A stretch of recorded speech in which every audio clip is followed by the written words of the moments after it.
Good afternoon and welcome to Election Watch, where we give you updates, analysis and insights into Namibia's election as the nation headed to the polls to elect the 5th President and the 8th National Assembly. I am Glenora Shipora, joined by Irana Marie van der Veld. How are you? I am alive and kicking. Lenora, how are you? I can see. I mean, you were our journalist on the ground. You covered the Erongo region, and I can imagine how taxing that must have been for you. Yeah. No, it was only the Swakopmund constituency for me, and I made a turn in Aranda somewhere around the middle of the day. I had other wonderful colleagues in Walvis Bay Urban, Walvis Bay Rural, Darius constituency, and so on and so forth. It was quite taxing. I said to Ogitu earlier when I came to the office, it's all feeling like one long day that's just kind of punctuated by little naps when you can fit them in. But nonetheless, it is quite an experience. It was fantastic to be on the ground. I'm from Swakopmund myself, so it was great to be on the ground talking to my people again, back where I belong. And you did get to exercise your democratic right and vote. There's still a little bit of ink left there. There were some very, very kind people at a mobile polling station that was set up only for residents of an old age home. That we kind of said, you know, when the residents are done, can we pretty please just quickly vote? So they did allow us to vote. That's really good to hear. I mean, I voted in Windhoek, but we were in the long queues, and I managed to vote like at 2 a.m. But with everybody that was there, we all shared the same sentiment that come hell or high water, we are voting. Yeah. And that's really great to see that Namibians went out in numbers and they wanted to vote, to exercise their democratic right. Now, the polling stations have officially closed. There was, following the 2-day extension, in certain areas, not everywhere, as we all know, but they have officially closed and the results are trickling in. I know we have for the Karas region, the results for the presidential and the National Assembly results. Now here we have for the Karas region, and we do have for the presidential election results, and Nandi Ndaitwa has 286,336. Itula has 121,678, and Swartboy has 32,020. The constituencies that are done so far are 51 constituencies out of the 121. So these results are trickling in, maybe at a slower pace, but it is what it is. Yeah, we have 2 whole regions entirely counted at this point. Out of the 14 years. Yes, so it is a little bit slower than one would have expected, but at least we got those 2 out of the 14. 2 down, 4 and 12 to go. Yes, and now we have the National Assembly election results in the Karas region. The SWAPO party has 275,527. IPC has 93,321. LPM has 34,847. So these are the National Assembly election results for the Karas region. For the whole country, actually, not for the Karas region. Yes, so what is your take on these election results that we have so far? I mean, we just looked at the Karas region. The ruling party is doing fairly very well. But yes, what are your thoughts on this? I think definitely the ruling party at this point seems to be doing well enough to stay on as the ruling party. We'll have to see what happens with the rest of the votes that are coming in as the ECN confirms them, as we are able to confirm them. But thus far, it looks like our ruling party might still remain our ruling party. But what's interesting is the loss of that resounding majority. Previously, it was kind of a no-brainer going into the elections, and all year this has been the big story around the elections is that it's not a no-brainer anymore, that there is that maybe, what if, it might go a different way. I think that's been the story about the elections this whole time. So it's definitely a loss of their resounding majority for the ruling party at this point, I think. Yes, I hear you. I understand that we also have other election, we have the Karas region, and then also we have Kavango East. Let's take a look at how Kavango East performed. Okay, while we wait for that, you were on the ground with, the voters. Yes, right on cue. So we have the National Assembly election results in the Kavango East. The SWAPO party has a 275,527. IPC has 93,321. LPM has 34,847. And again, this is just 54 rather constituencies out of 121 that are, the election results that are confirmed so far. How far do you think this is going to go? I think up to 121 constituencies. I think giving our opposition a stronger position in the National Assembly helps us to better run a country. Even if SWAPO remains the ruling party, giving an opposition a stronger grasp on the National Assembly and a better foot in the door in your National Assembly helps them to hold your ruling party accountable. So I think that is going to be important in the next 5 years. If SWAPO does win this election, that's going to be a very important factor, is that strong opposition coming from the other parties in the National Assembly. I totally agree. One interesting fact with the results that are currently in for the Karas region and the Kavango East region, Netumbo Nandi-Ndaitwah did 69% better in the Karas region than the previous president, Dr. Hage Geingob, and she did 12% better in the Kavango East region than Dr. Hage Geingob, which is really a significant thing. Why do you think she performed better than, so far with the results that are in so far, she performed better than the late president, Dr. Hage Geingob? I think there's a lot of factors at play. One that specifically stands out to me is there was kind of a tribal aspect around Hage Geingob. There was a tribal discussion around him, especially in 2014, and it kind of trickled over a little bit into the 2019 elections, was his tribe. We'd never had a president from his tribe. We were all very scared. A tribal stereotype had been assigned to him, saying that, we can't have this kind of a person running the country. Even though Hage did turn out to not be like the stereotype at all, but the stereotype was assigned to him that we can't have somebody like that running the country.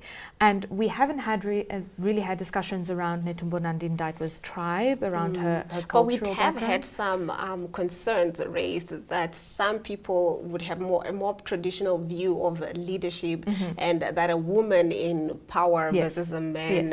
So that some people would have opted for a man and not a woman, but so far we're seeing that she's performing significantly really good. So that was a surprise for some people. What are your thoughts on that?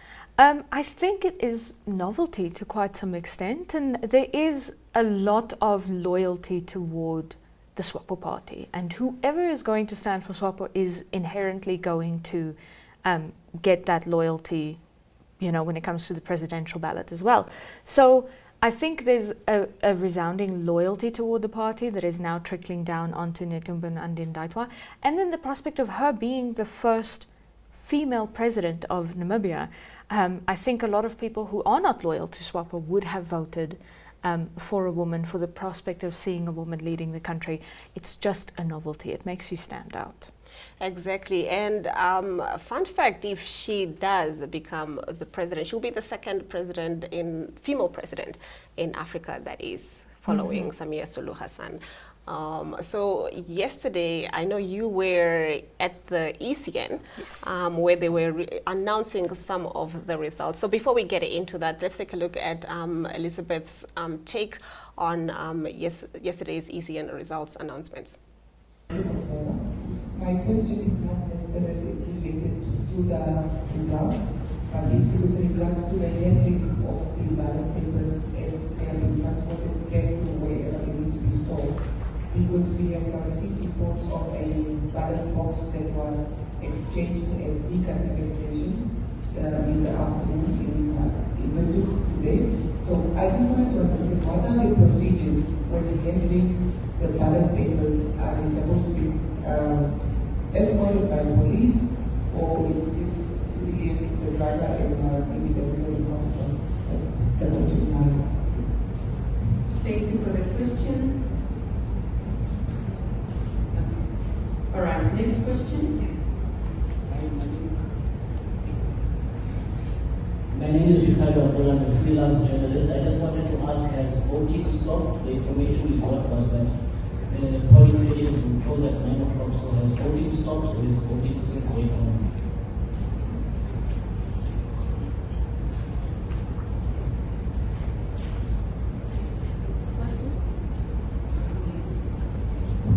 Okay, so the first question, we have not received an official report with regard to that.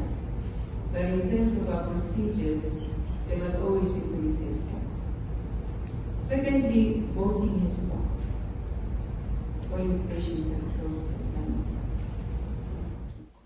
Our journalist on the ground contributed that video. I understand you were also at the same event. What was the general feel like, mainly from the opposition parties?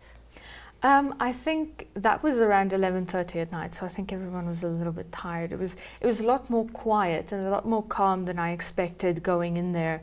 I had my game face on. I was ready to fight. I was ready to argue, and it was just quiet. Everyone was calm. Everyone was collected. We were all watching the auditors with a hawk eye, the verifiers, but it was quiet, a lot quieter than I was expecting. It was almost that, like, it's too quiet.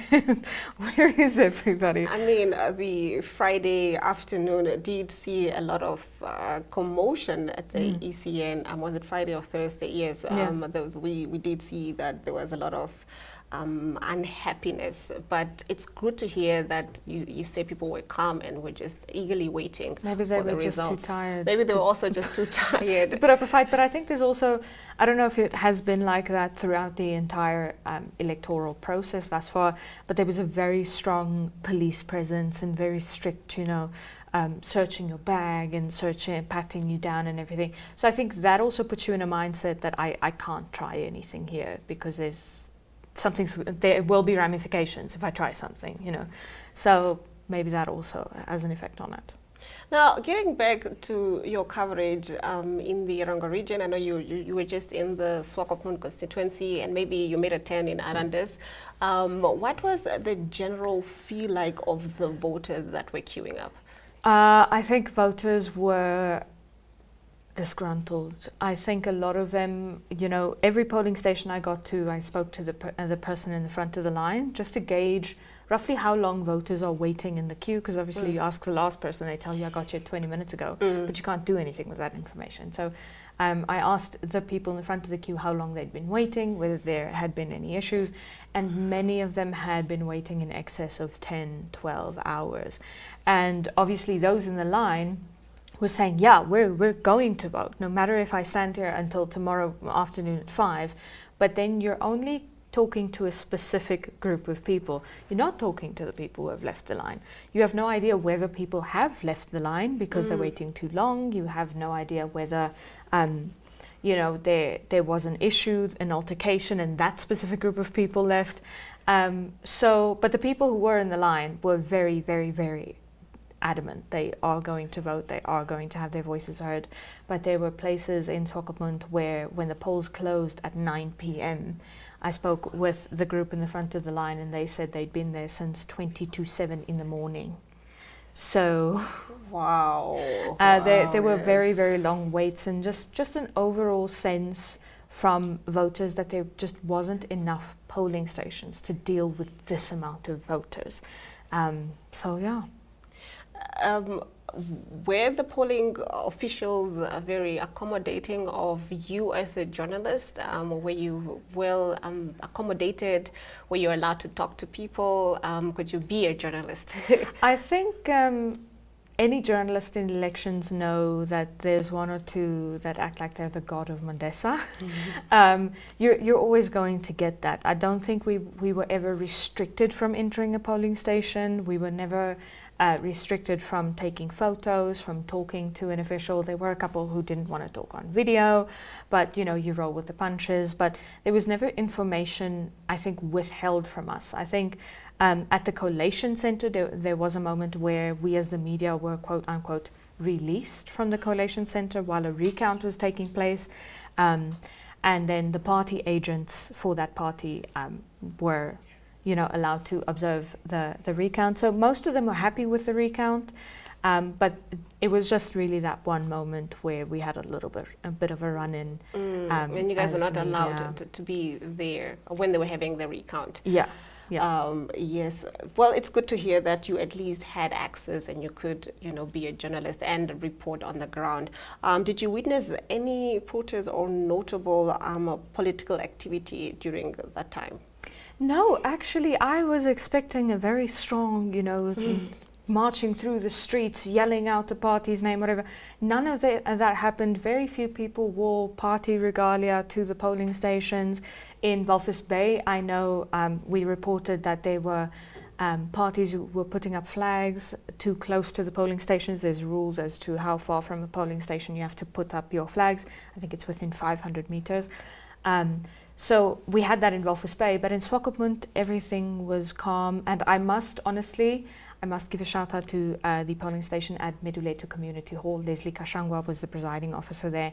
And when I got to Meduleto Hall at about 6 p.m. in the evening, I spoke to the first guys in the line and they said they'd been here since 4. And I went, in the morning? And they went, no, just now. I just finished working. So waiting roughly 2 hours to get into a polling station is very big, given that in the rest of the constituency people were waiting 10, 12, 15, 18 hours to vote.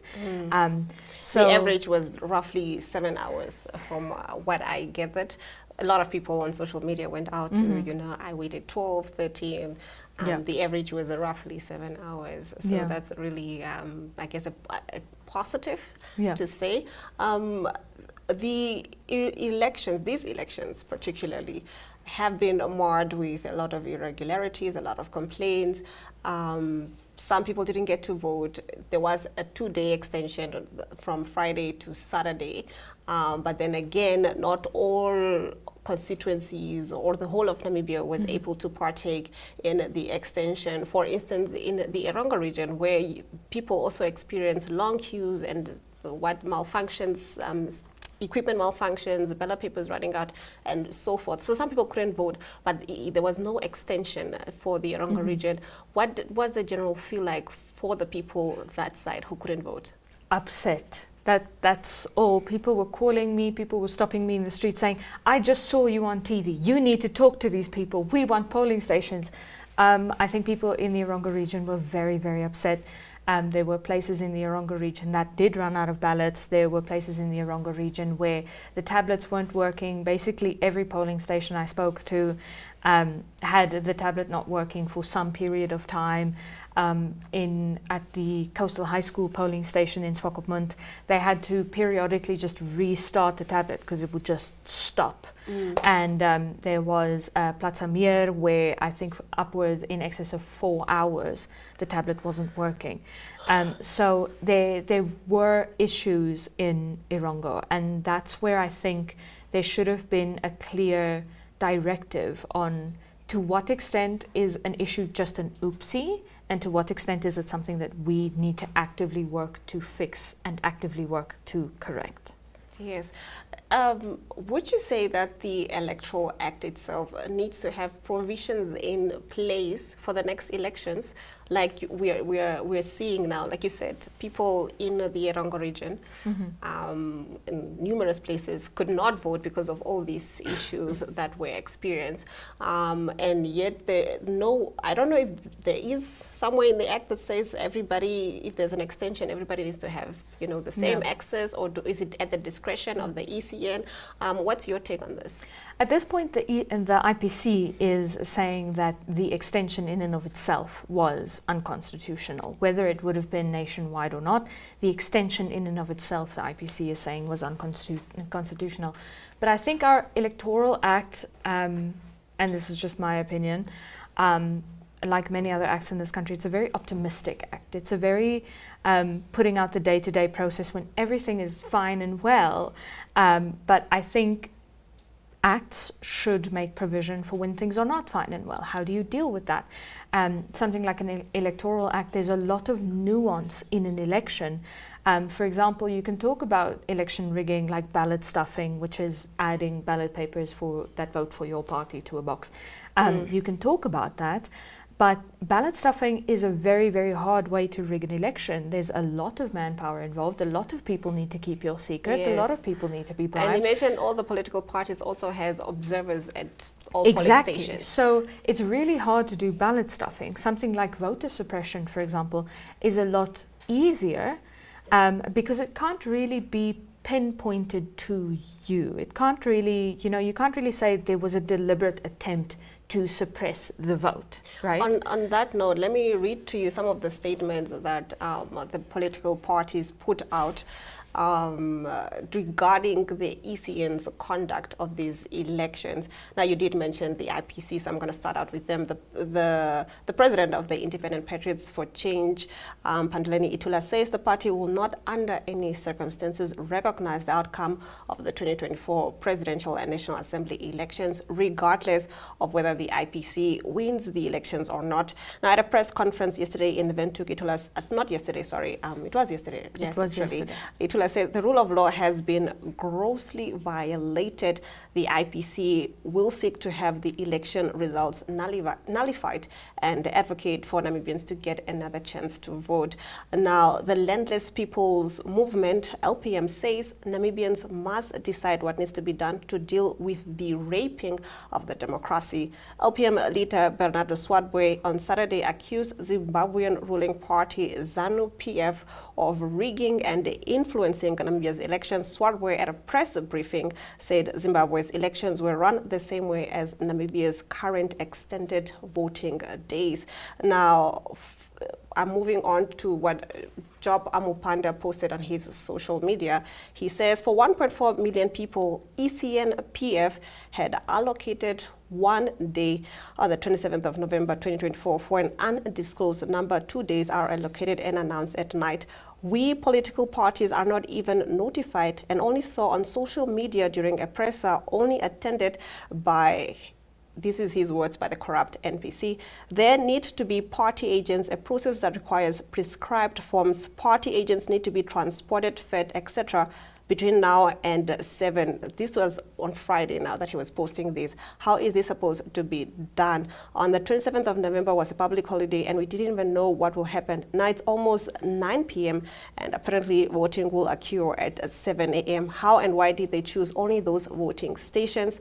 At this rate, we are a banana republic. So he was showing clear disapproval of the ECN's extension of the 2 days and how it was conducted. And now we have the SWAPO Party Youth League, which also expressed a disappointment with the Electoral Commission of Namibia over the challenges during the election, particularly the shortage of ballot papers, which led to the long queues and delays of voters. And also the President Mbumba, following the extension that he granted, did say that the ECN can improve in future elections. So obviously all political parties, so far, it looks like they're not happy with the way the ECN has conducted itself. What are your thoughts on this? I tend to think that one can always do better. I think there needs to be a serious post-mortem of these elections. I think that our electoral act might need to be adjusted a little bit to make provision for common tactics like voter suppression. Not to say that there has been voter suppression necessarily. There's a court and a couple of people who are far more qualified than myself who would have to decide that.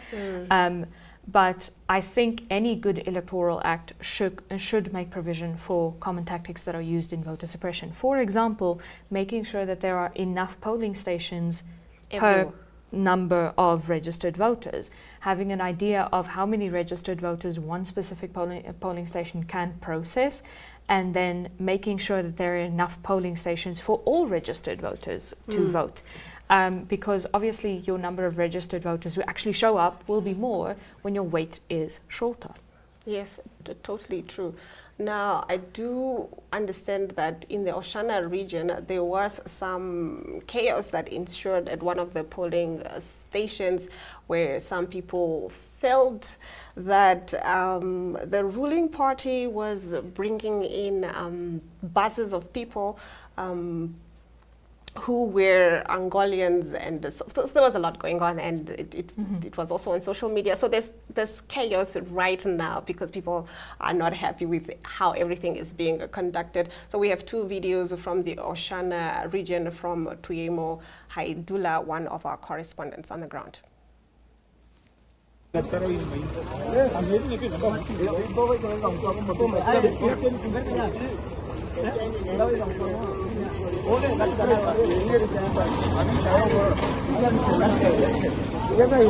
Anyway, whether you are from which region, you can vote anyway. It's a national election.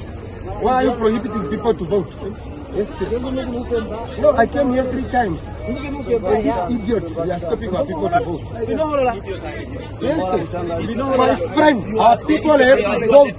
We held it on vote. Our people have to vote. Fuck you. No. Yes, yes. No. No. He is the one calling Yes. us idiot. Who is Who is calling us idiot? Who you Yeah, are? he's Who something you about are? something on yeah, when you not taking on Talk to the people now, man. If you are a leader, who are you calling people? Who are you? Who are you? Leader, that's your leader. You should put an order, man. They are going to provide they are going to provide, as long as they are going to provide their identity card. If it's not, it will never happen. It will never happen. It will never happen. It will never happen. If you are using your power, it will never happen. As long as they are providing their identity card and yes, I am. I have my identity card. I'm a Namibian. I will talk as you are talking. Hey, I'm a full Namibian. I'm not a foreigner. Yeah, foreigner. I'm very much better. I said, Yeah, you are. I'm very foreign. I'm very shaka. I'm very angor. I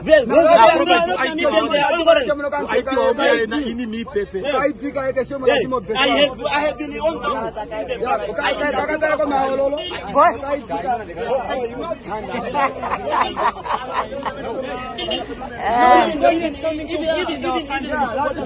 has transpired here today, this evening? Yeah, what happened today, this evening? Today at around 5, 2 buses arrived from Kabango, Rundu, carrying the residents of that area who did not vote. They came to vote because they did not vote at their regions.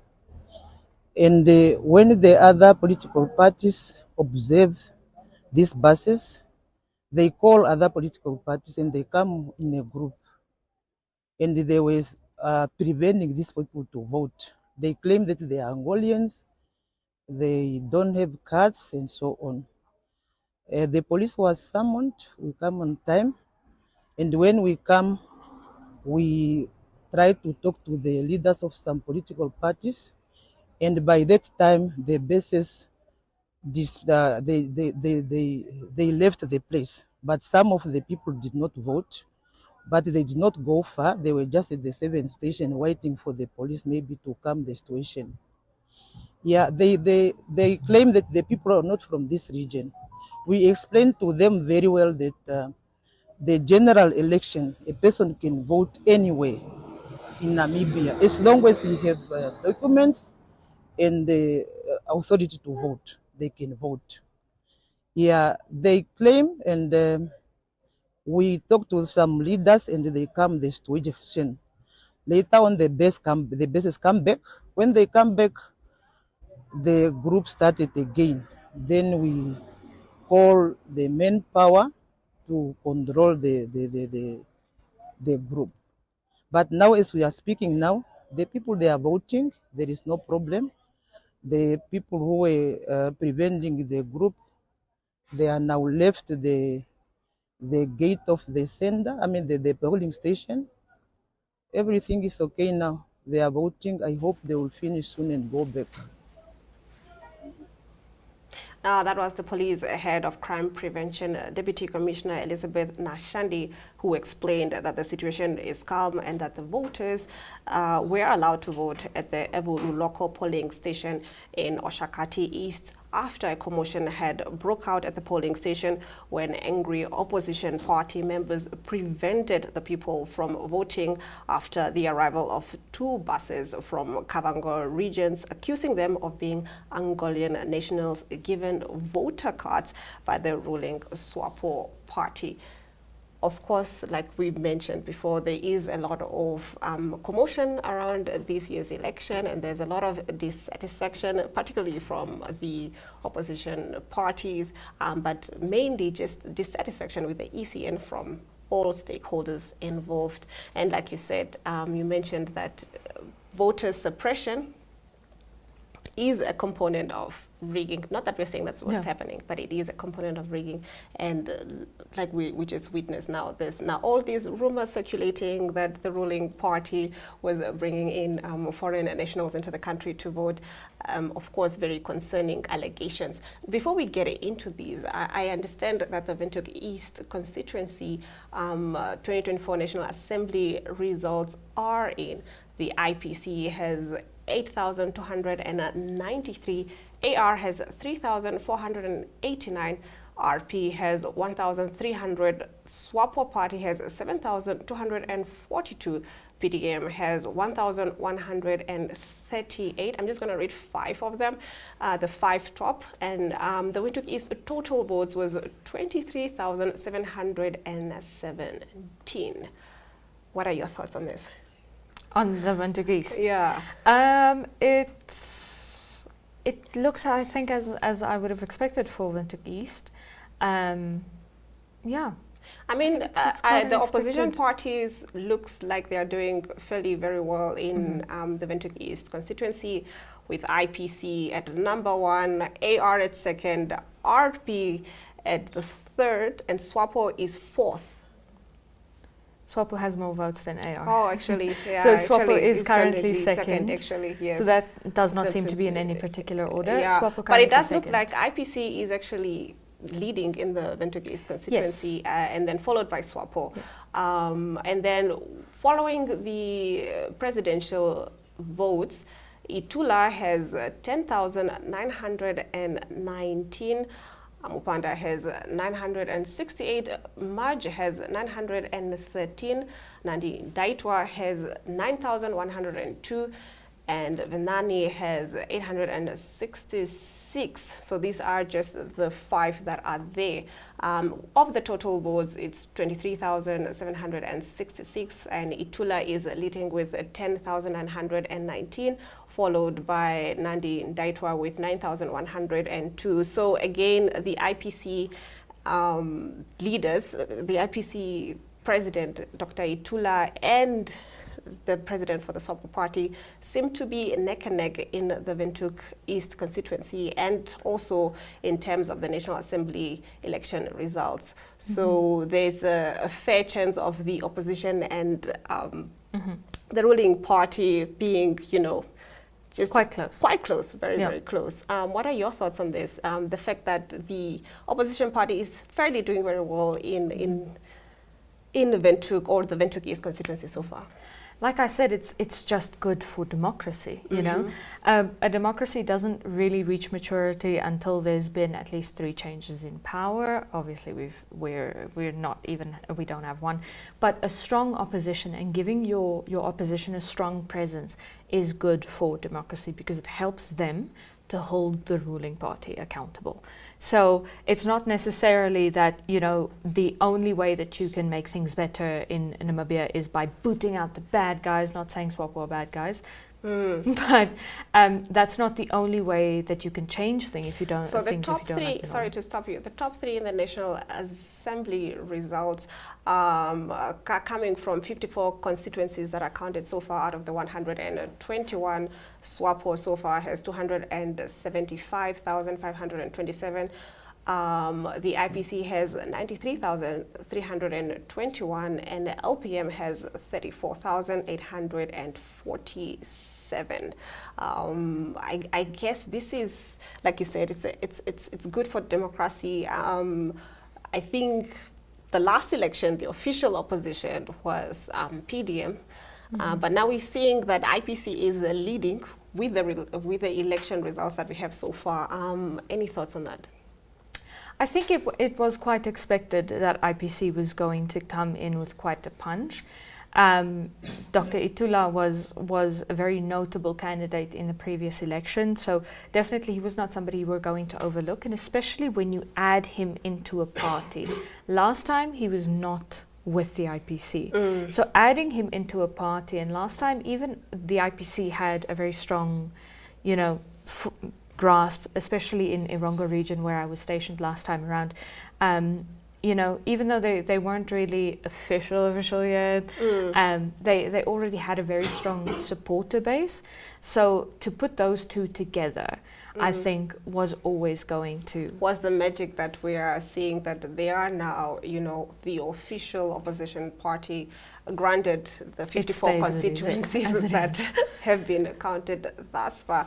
Another contender that I think surprised a lot of people is the LPM. It's now in third place. Yeah. I think it has surpassed the PDM, which was always ahead. What would you attribute that to? I think just media presence. SWATPO has been present in the media over the past couple of years. The LPM has been present in the media in the past couple of years. And there is a place for an opposition party to be heard in the media. And PDM, I think, was not heard as much as LPM. I think LPM really said what they needed to say, spoke up when people were dissatisfied. And I think that was invariably going to give them a stronger supporter base and thus, a stronger standing in the election, was just that being heard, being seen, making sure that your presidential candidate's face is in the newspaper, that you talk about things. I think PDM wasn't that strong on the media front. Let's take a look at the presidential results for the 51 constituencies counted out of 121 constituencies. Now, Nandi Ndaitwa is at 286,336. Itula is at 121,678, and Swatbwe is at 32,020. Like you said, you attribute this to the fact that the LPM started, having a media front. They were on social media, they were everywhere, we could see them. Let's take a look again at the presidential election results in the Kavango East region. There's quite a strong presence there for Netumbo and Ndaitwa in Kavango East at the moment. Our other parties are kind of scrapping it out amongst each other. Yes, I see that. Which is good. This is really good. We can see the numbers. Nandi Ndaitwa has 62.96. Amupanda has 1.63, Venani has 7.58%, Swadwe has 1.11. It's quite surprising as well, because some people would have thought that PDM might have a stronghold in the Kavango regions, but currently they're not looking, so good in some of their strongholds. What would you attribute this to? I couldn't really tell you. I think there's just been campaigning. I think campaigning is a very overlooked tool. I think a lot of parties do it because they think they must. But specifically, I think in previous elections, we've had parties campaigning where they have a stronghold. And I think this election, there was a little bit more of a focus to move outside the area where you have a stronghold and make your voice heard there. Yes, I think because he's currently at like, I think 5.32% at 43,959 votes so far, and Panduleni has 242,657 at 29.37%. So these are significant margins. Yeah. He's doing not so well this time around. Mm-hmm. No, he is not, and I think it's just there we have Bernardo Swartboy also at 2.73%. One thing that I noticed specifically in the Irongo region was that there was always a supporter base for LPM, for Bernardo Swartboy, and they were very, very, very vocal about it. They were very loud about it. They were very loyal to him, and I think they have lost a little bit of that loyalty. In the Swakopmund constituency where I was based. A lot of people who I'd known for years to be LPM supporters were telling me, I'm standing in the line to go vote, I'm not certain who I'm voting for. And then you go, but you've always been really loud about LPM, and they go, you know? Yes. So I couldn't really tell you what that is, and maybe I've just spoken to the wrong people. But I do get a general sense that LPM has kind of lost a little bit of their loyalty in the Irongo region, but they are doing fairly very well in the other regions. I'm not so sure people expected that, or maybe it was expected. But one begs to wonder, is it because they have a lot of the youth backing them? I also understand that the IPC also has a lot of the youth vote, or the appeal to the youth, same with LPM. Would you attribute that the fact that they're doing fairly better than the official opposition party would be that they have engaged the youth vote? I think they've just prodded in the right places leading up to the election, and not just in election year. I think prior to election year, again, that presence, that I am here, I am going to speak, that's what people, if they don't want to vote for the ruling party, you know, they want to vote for an opposition party, and they want to be heard by the person that they're voting for. They want to get the sense that the person that they're voting for is representing their interest. That's the whole reason why we go to vote. And that's why we have something like a National Assembly election broken into little parts, to not just say, okay, X party is going to take the whole National Assembly, you're going to run the whole thing, but that it is a representative of the people and what the people want. And that if only 5% of people want this particular thing, then only 5% of the National Assembly is going to be representing that 5%. So, yeah, I think that's the whole point of the elections, is that people vote for people who hear them. This is not your election this is not your first election that you've covered. You were also very active in the last election. Could you mention some trends or new trends that you're noticing with this election, minus the irregularities and all the complaints that we have seen of the ECN's conduct of the election result? Just trends among the people. I think this was my first election without EVMs. So this was the first election that I ever observed where, you know, a good old ballot paper was used. I think last election there was generally more of a calm. I think people weren't waiting so long because of the EVMs, but the use of EVMs in an election has been declared unconstitutional. And it comes with the territory, that the more steps and the more technology is quite fallible. You and I know, we work, you know, you've got a tablet in your hand, that tablet's probably failed you a couple of times. Exactly. Technology is quite fallible. So the more you have technology in your system, the more Let's people quickly are take a going to look be at upset. the presidential results for 2019. I see that Henry Ferdinand Mudge was at 0.53%. Kamboti Rotaveni Mike Kave Kotora was at roundabout. Can we see that slide again, please? Anyways, we will continue looking at how some of them performed back in 2019.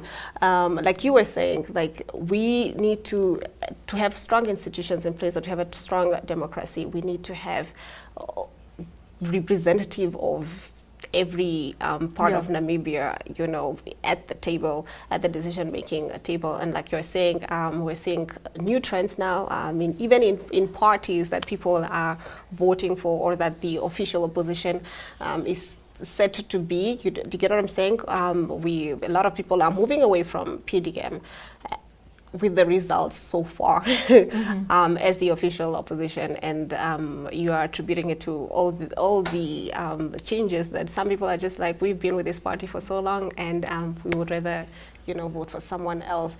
So there's a lot of trends in this election, which is great, and it's evident of a maturing democracy at the opposition level now.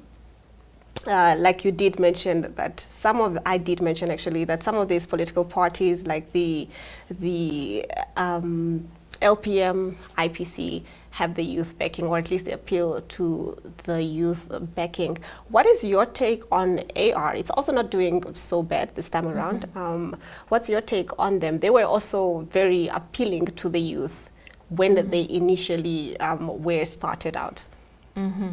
I think, yes, AR does appeal to the youth, but I think they appeal to a particularly fed up youth. You know, AR has quite a radical approach to a lot of different things. And when you are that radical, it might be fun to participate in, but when it comes to making a cross on a ballot, people tend to be a little bit more rational, I think. Yeah, but AR definitely does appeal to the youth. I think AR is just still young, you know. I think you look at IPC and say, okay, but IPC is also young. Panduleni Tula is also new on the scene. But there's a very, very, very strong foundation that has been laid for the IPC and for Itula. And I think AR hasn't necessarily done that. I think AR has a very social media centric way of reaching people, and if you really want to convince people, I think you have to reach them on multiple platforms. Not only on social media. Like there is, what about the people in the rural areas? How are you reaching them? What is your general take on the massive campaigns that we saw all political parties undertake during campaigning season, and how do you feel that translates to these results that we have seen so far? I mean, we don't have the full picture yet, but you know, the results are trickling in and we are seeing some sort of trend. I think our campaigns were huge. I don't think they were as big as in the 2019 election in coming to billboards and things like that. We did have huge campaigns. There were a couple of moments where some parties were seen to sort of be out of touch with the people, you know, getting international artists to perform at their rallies, for example, where Namibians we're very proud of our Namibian identity. I don't know if it's just me, but I get a little bit of a.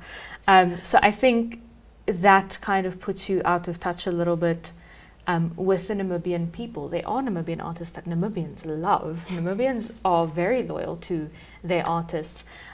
So not getting local artists, I think, was a little bit of a thing. And you did mention the AR just now, and how maybe that's why they did not perform so well. Like right now we are seeing that so far Job Amupanda has 7,892 votes of the constituencies counted so far. That's like 1.61%.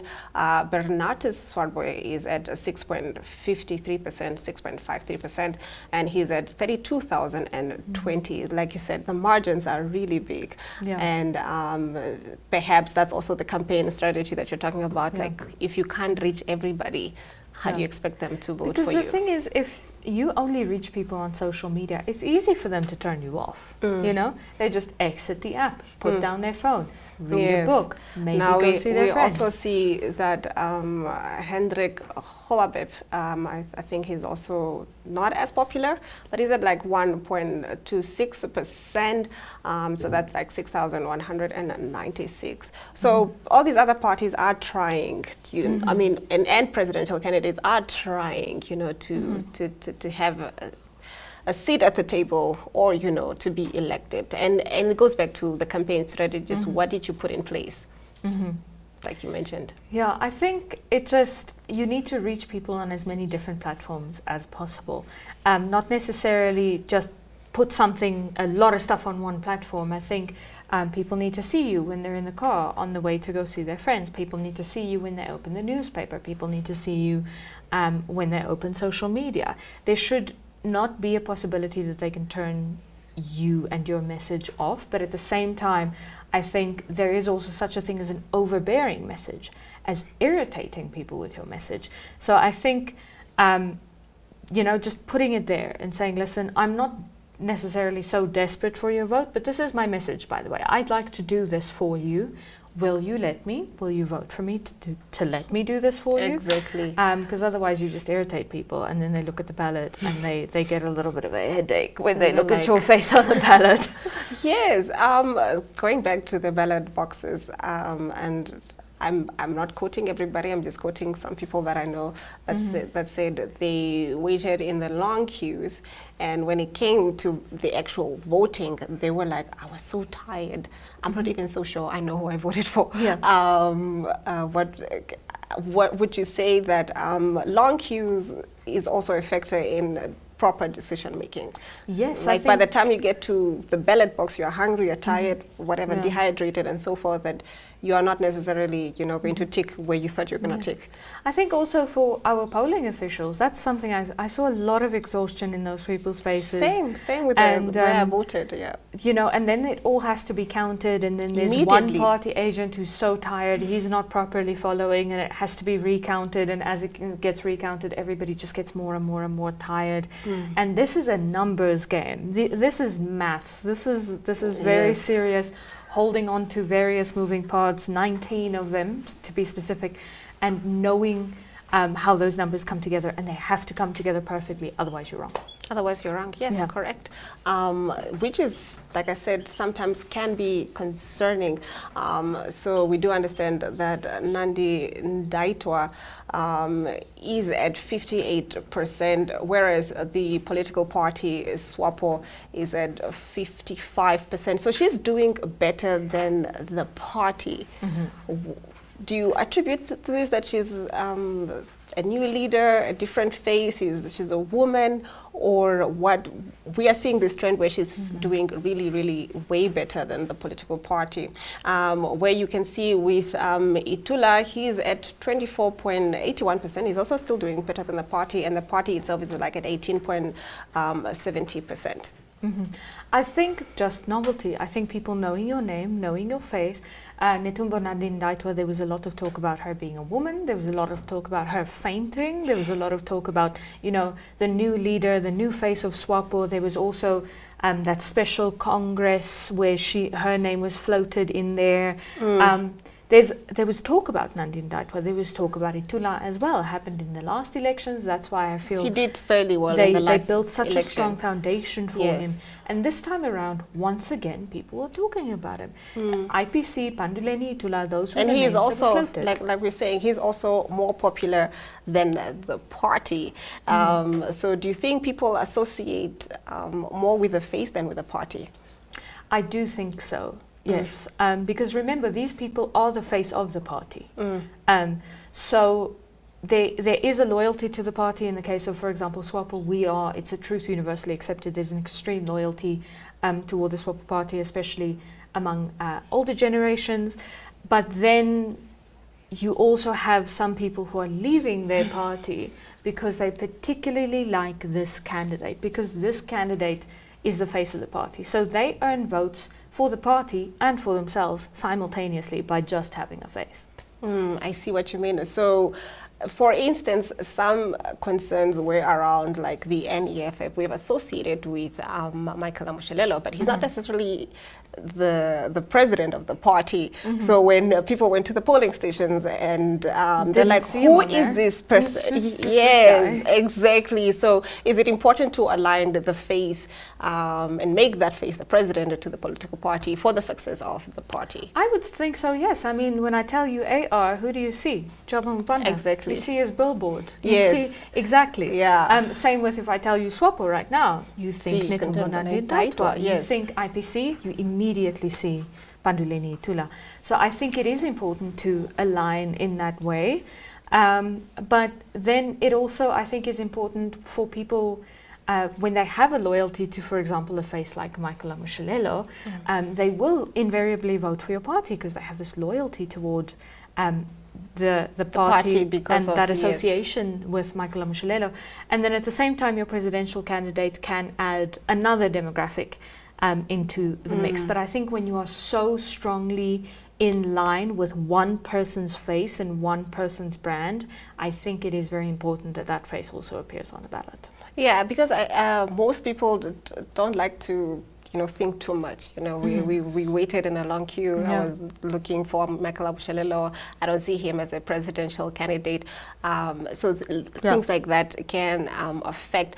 Going back to what you said about the campaigning process, political parties have to learn from this, the ones that didn't perform so well, and change their strategies. And it's something as simple as Michael Amushalelo having been seen with the NEFF's presidential candidate a lot. When Michael Amushalelo was pouring water over himself and lighting himself on fire, just have your presidential candidate over his shoulder, have him appear in that video, have Michael Amushalelo openly endorse your presidential candidate in a video where your presidential candidate is standing next to him. His face needs to be as known as Michael Amushalelo for him to truly get that vote from the people. And I think people just they want to know which party they're voting for, which candidate they're voting for. They don't want to make it too intricate. They don't want to know who's in the rungs of the party and who, if we get elected, we're going to make this person the Minister of Agriculture. They don't want to keep track of all the moving parts. Just tell them this party, this president, make your cross there. Don't make it too complicated. Exactly. Now you and I, we were at the polling stations. I was voting. You were reporting from the polling stations. Any notable stories that you can talk about, or moving story, or anything that just that you want to talk about or highlight of your experience while you're at the polling stations? I'm already smiling, just because I met a fantastic person who just, to me, embodies the Namibian spirit so wonderfully. He was the presiding officer at Meduletu Community Hall, and I walked in, I said, people are praising you all over town. Everyone I was talking to said, oh no, my cousin went to go vote at Meduletu and it was so quick. And I spoke to him and I asked him, what's your secret? How are you doing this? Everyone's waiting 10, 12, 15, 18 hours. And here people are waiting 2 hours and they're in and out, And he just went, teamwork? Teamwork? Teamwork, I guess. And at the collation center, because all the presiding officers have to come to the collation center to physically report the results and have them verified and everything. And I remember around 10 p.m. the day after voting, I went up to Leslie and I shook his hand and I asked him if he's okay, and you could see his eyes were thick and he was so tired, and he was like, no, we're okay, we're gonna make sure this is done, as tired as he was. Yes. And I just think he's such a stand-up human being. He's one of those people that immediately when you look at him, it's calm, it's fine, so that would be my good story that came out of the elections. It was fantastic to meet somebody like that. It's so heartwarming to hear that the staff, the ECN staff on the ground, were safeguarding the democracy, and the results are trickling in. If you want more information on election results, you can go to our website, which is elections.my.na. Go to our website, which is elections.my.na. for more information on the results as they are trickling in. I'm sure by the end of the day we'll have more constituencies and also maybe regions that have also concluded their elections, so we'll be having a look out for that. So Irena Marie, before I let you go, any final words? Just keep calm. I think there's a lot of information going around now. That's what keeps me up at night. A lot of information going around. I think just think logically about things, We have a lot of videos about, these ballots are being loaded onto cars, and these buses of people are being offloaded. But the thing is, if you're doing something dubious, you're not going to do it out in open air, I think a little bit more about where does this information come from? Would it realistically be like this if something dubious was happening? I'm not saying it's all true and I'm not saying it's all untrue. I think we just need to be a little bit calmer and a little bit more patient before we get upset about things. Thank you so much, Irene Marie. From Election Watch, hashtag Namibia Decides 2024 will be here tomorrow morning at 8:30 a.m. Make sure not to miss out. From me, Glenn Rashipura, until next time.